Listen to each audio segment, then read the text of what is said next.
आपके भीतर में है, जो सीधा सीधा वार करती है, जो हृदय पे जाती है और हृदय पे टच होती है। वो हथियार आपके पास में है, वो तेज आपके पास में है। वो अग्नि, जलती हुई अग्नि को रोका जा सकता है, बुझाया जा सकता है, बहते हुए जल को रोका जा सकता है, फैलाया जा सकता है, और लेकिन निकली हुई वाणी उसे कैसे रोकोगे? तो वो आप एक एक योद्धा हो, और इस योद्धा से सरकार हिलने लग गई है। अगर भारतीय संविधान नहीं होता तो क्या आपको वाक्य अभिव्यक्ति की आजादी होती? बताइए, होती क्या? नहीं। भारतीय संविधान नहीं होता तो आपको विचरण करने की आजादी होती क्या? आपको विचरण करने की भी आजादी नहीं होती। अगर भारतीय संविधान नहीं होता तो आपको रहने बसने की आजादी होती क्या? नहीं। आपको रहने बसने की भी आजादी नहीं होती। अगर भारतीय संविधान नहीं होता तो आपको आंदोलन करने और आंदोलन के बीच में सीधा सरकार से संवाद करने की आजादी होती क्या? नहीं होती। लेकिन ये भारतीय संविधान है। डॉक्टर बाबा साहब अम्बेडकर ने इतना मौलिक, इतना सुंदर, इतना बढ़िया, इतना बड़ा भारतीय संविधान दिया है। बताइए, अगर ये संविधान मजबूत नहीं होता तो लोगों के सर कलम हो जाते, कट लग जाते। इस संविधान की लोकप्रियता है, बचपन है, संविधान का अच्छा पद है, जिसके कारण इस देश में हिंसा अभी तक नहीं हुई। हमारे साथ में हमारे एक दिन पूर्व पाकिस्तान आजाद हुआ कि नहीं हुआ? हमारे बाद में बांग्लादेश आजाद हुआ। आप बताइए, पाकिस्तान में कितना उथल पुथल होता है? बताइए। अगर बाबा साहब अम्बेडकर ने जो संविधान दिए हैं, इसलिए इस देश में अभी तक किसी भी प्रकार से कोई उथल पुथल नहीं मचा है। लेकिन यही मनोवादियों को, जो गैर संवैधानिक तरीके से जीना चाहते हैं, संविधान के बल पर शासन सत्ता में आए जरूर, लेकिन वो खुद संविधान को नहीं चाहते हैं, क्योंकि वो गैर बराबरी चाहते हैं, समानता नहीं चाहते हैं, मानवता नहीं चाहते हैं, ये सब स्वतंत्रता नहीं चाहते हैं। गैर बराबरी चाहने वाले लोग भी संविधान को माथा टेककर, संसद को माथा टेककर यहां तक आए। वो खुद बोलते हैं, हमारी 2 पीढ़ी लग गई यहां तक पहुंचने के लिए। कितनी पीढ़ी? 2 पीढ़ी। संसद तक पहुंचने के लिए उनका कहना है कि हमारी 2 पीढ़ी लग गई। अब बताइए, महाबोधि महाविहार मुक्ति के लिए अब कितनी पीढ़ी लगाएंगे? जब तक महाबोधि महाविहार नहीं मुक्त होता, हमारी पीढ़ी लाइन से कतारबद्ध है, वो लड़ने के लिए तैयार है। हम तलवार के बल पर नहीं लड़ेंगे, हम लाठी के बल पर नहीं लड़ेंगे, हम बंदूक के बल पर नहीं लड़ेंगे। भगवान बुद्ध ने जो वाणी की ताकत दी, वो शुद्ध वाणी के बल पर लड़ेंगे, वो संविधान के बल पर लड़ेंगे, जो समता, बंधुत्व, न्याय, भाईचारा सिखाता है, वो संविधान के बल पर लड़ना है। तो आप सब योद्धा हैं, अपने मन में आत्मविश्वास पैदा करो। वही आत्मविश्वास खुद को मजबूत करता है और दूसरे को जो शीलवान व्यक्ति नहीं होते उसे दिखाता है। बाबा साहब अम्बेडकर का आत्मविश्वास कभी गिरा नहीं। भगवान बुद्ध का भी आत्मविश्वास कभी गिरा नहीं। अगर उनका आत्मविश्वास अगर ढीला होता, हिल गया होता, तो सम्यक संबुद्ध नहीं बनते। बाबा साहब अम्बेडकर इसमें देश के 6वें नंबर के विद्वान नहीं होते, तो वैसा ही वह आत्मविश्वास हमने अपने भीतर में रखना है। ये जानते हैं कि संविधान के तहत 1949 का एक्ट जो निरस्त होना चाहिए, संविधान के कलम के अनुसार, अनुच्छेद 13 के अनुसार निरस्त होना चाहिए। ये जानने के बाद में संविधान में लिखा होने के बाद भी जब संविधान में ये बातें लिखी है कि 1950 के पीछे का जो एक है वो सब निरस्त होगा, वो कहां है? अभी तक कैसे जिंदा? ये जिंदा क्यों रख रहे हैं? अगर उसमें असमानता है, 1949 बीटी जो एक्ट जो है वो असमानता पे आधारित है, और जो असमानता पे आधारित है इसलिए वो जिंदा है। अगर समानता पे रहता तो वो खुद बदलने की कोशिश कर रहे हैं।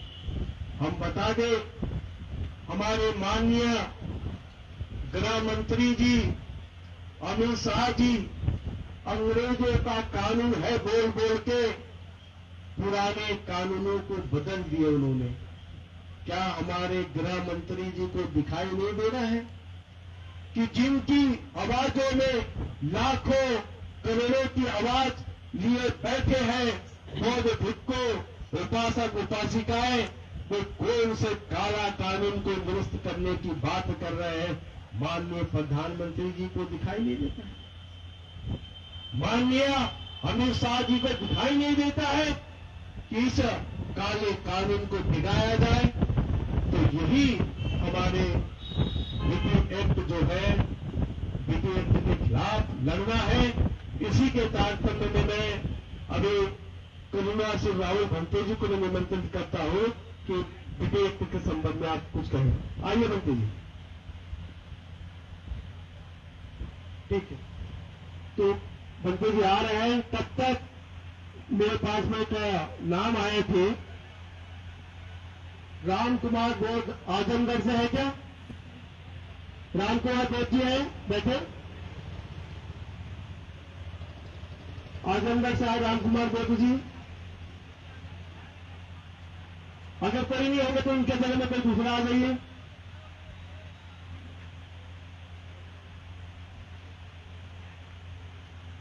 तो ये जो बात है, इस गैर संवैधानिक कानून को हमने नष्ट नाबूद करना है, असमानता को हमने गिराना है। बाबा साहब अम्बेडकर कौन थे? कौन थे? भारत के पितामह हैं। अगर बाबा साहब अम्बेडकर ने सभी जाति, धर्म, लिंग भेद ये सभी को देखते देख भारतीय संविधान बाबा साहब अम्बेडकर ने दिया, और वही भारतीय संविधान के बल पर हमारा जीवन है। आप खुद जानते हो, विद्यालय में, महाविद्यालय में ढंग से भारतीय संविधान को भी नहीं पढ़ाया जाता।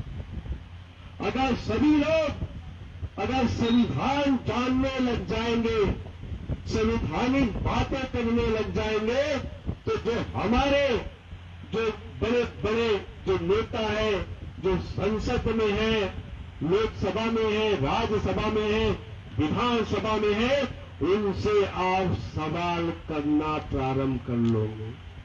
ये सरकार नहीं चाहती है कि लोग सवाल करें, ये सरकार नहीं चाहती है कि लोग कानून को जाने, ये सरकार नहीं चाहती है कि लोग धरना करें। एक वक्त ऐसा न आ जाए कि अपनी बातों को भी रखने के लिए आपको धरना करने की भी अनुमति नहीं होगी। अभी देखो, भारतीय संविधान आपको पूर्णतः आजादी देता है, धरने की आजादी देते, अपनी बात रखने की आजादी देती है, संसद तक अपनी बात पहुंचाने की आजादी देती है। आपके जो प्रतिनिधि, सांसद, विधायक, ये लोग आपके प्रतिनिधि होते हैं, और वे लोग प्रतिनिधित्व करते हैं आपका, और संसद में बात रखते हैं। लेकिन हम देखते हैं अनुसूचित जाति, अनुसूचित जनजाति से जो आए हुए जो सांसद है, जो आरक्षण के बल पर बने हुए सांसद है, वो आपकी बातों को भी नहीं रखते हैं। जब जहां संसद में आपकी आवाजें बंद हो जाती है, आपके अधिकारों की आवाजें बुलंद नहीं होती है, वहां सड़कों में आकर हमें अपनी आवाज बुलंद करने का ये अधिकार कौन देता है? ये अधिकार भारतीय संविधान देता है। जहां संसद में आपकी आवाज नहीं होती है, वहां संसद तक पहुंचाने के लिए तो भारतीय संविधान ने आपको अधिकार दिया है। हम लोग संसद तक नहीं पहुंच पाए, लेकिन संसद तक आपकी आवाज पहुंच रही है। संसद हिलने लग गई है, विधानसभा हिलने लग गई है, राज्यसभा हिलने लग गई है, सिर्फ आप जैसे लोगों के बैठने के कारण, नहीं बैठने के कारण। अगर आप नहीं बैठे होते तो ये संसद भी मौन होती। अरे संसद भी देखिए पूर्णता चलती है क्या, बताइए? संसद को भी चलने नहीं देते, और संसद जब चलने लगती है पूर्णता, आप 365 दिन भी संसद नहीं चलती है क्या?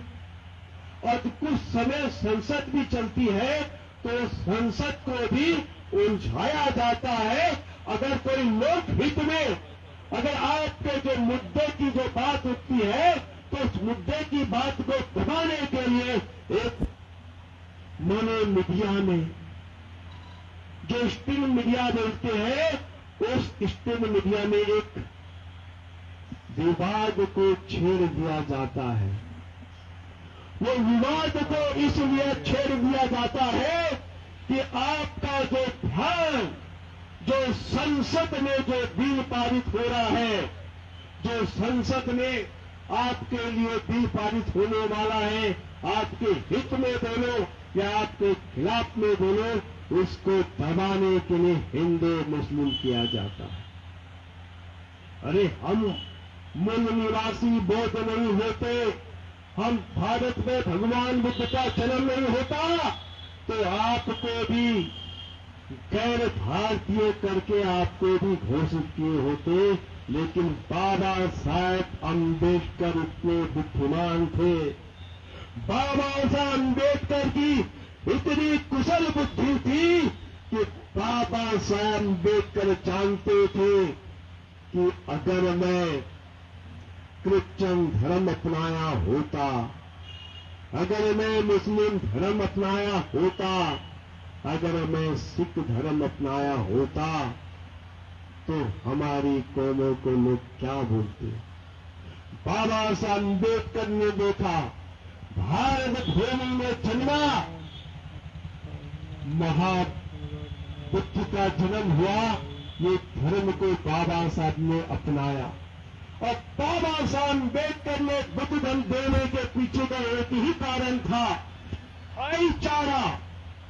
क्योंकि बुद्ध धर्म के वजह से भाईचारा निर्माण होता है, बंधुत्व निर्माण होता है, करुणा निर्माण होता है, समता निर्माण होता है, स्वतंत्रता निर्माण होता है।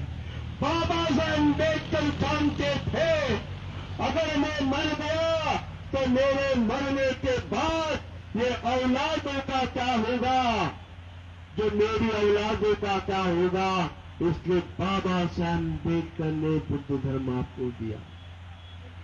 अरे आप लोग इस बात को समझिए, बुद्ध धर्म देने के पीछे का कारण कि बाबा साहब अम्बेडकर ने आपके जीवन की रक्षा की है। अगर बाबा साहब अम्बेडकर अगर बुद्ध धर्म नहीं देते तो आपके जीवन का रक्षण नहीं होता। आज ये बात बताइए, यही मंच, अगर यही मंच इतने ही लोग बैठे होते और लिखा होता कि अनुसूचित जाति जनजाति पे अन्याय अत्याचार हुआ, क्या ये विश्व में ये बात फैली होती? क्या फैली होती? नहीं, विश्व में नहीं फैली होती। ये बात विश्व तक के गई है, ये बात विश्व तक देश दुनिया में जाने के पीछे का कारण ये है कि बौद्धों के ऊपर में अन्याय अत्याचार हो रहा है। ये बात इस तरीके की बात होने के कारण विश्व तक फैली है। अगर हम वो अपने ऊपर में अनुसूचित जाति जनजाति का लेबल मत लगाओ, क्योंकि ये गोदी मीडिया, ये सरकार चाहती है कि आप अनुसूचित जाति जनजाति ओबीसी ऐसा बनकर रहो और आपके ऊपर में ये अन्याय प्रचार करते रहेंगे तो ये बात दब जाएगी। दुनिया के लोग ये समझेंगे अरे वहां भारत के लोकल लोगों का ये झगड़ा है, ये आपसी में निपट लेंगे। लेकिन अब दुनिया के लोगों को ये पता चला अरे ये लोकल लोगों का झगड़ा नहीं है, ये आपसी विवाद नहीं है, हमारे भाई बहन जो बौद्ध है उनके ऊपर में अन्याय अत्याचार हो रहा है।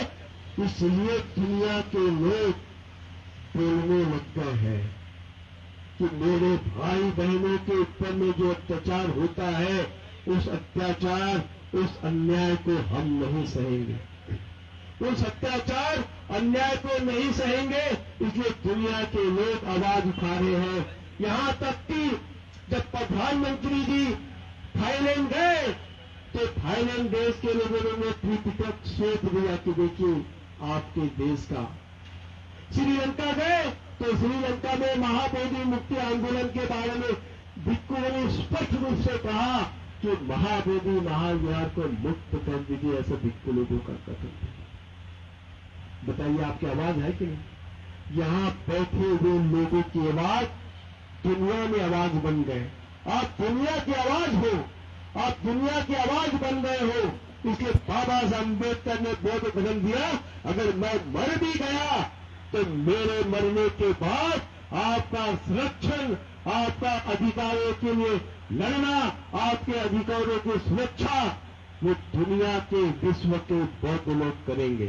अब बाबा साहब अम्बेडकर बुद्ध धर्म देने का कारण ये था कि विश्व के साथ में बंधुत्व मैत्री करुणा स्थापित हो, इसलिए बाबा साहब अम्बेडकर ने आप लोगों को बुद्ध धर्म दिया। तो मैं आगे भी बोलते रहूंगा। आइए, किनका नाम लिया था मैं? राजकुमार जी, आइए अपनी बात रखिए, आइए इधर से आइए। अभी हमारी बात चलते रहेगी। हम 14 घंटे बोलेंगे और संसद को भी हिलाएंगे, विधानसभा को भी हिलाएंगे, सब यहीं से हिलेगा। आप लोग अपने मोबाइल को बिल्कुल चालू रखो, जितना वीडियो जाएगा उतनी संसद हिलेगी, उतना विधानसभा हिलेगी। इसी के साथ में राम कुमार बाबू जी है, फिर बात रखें।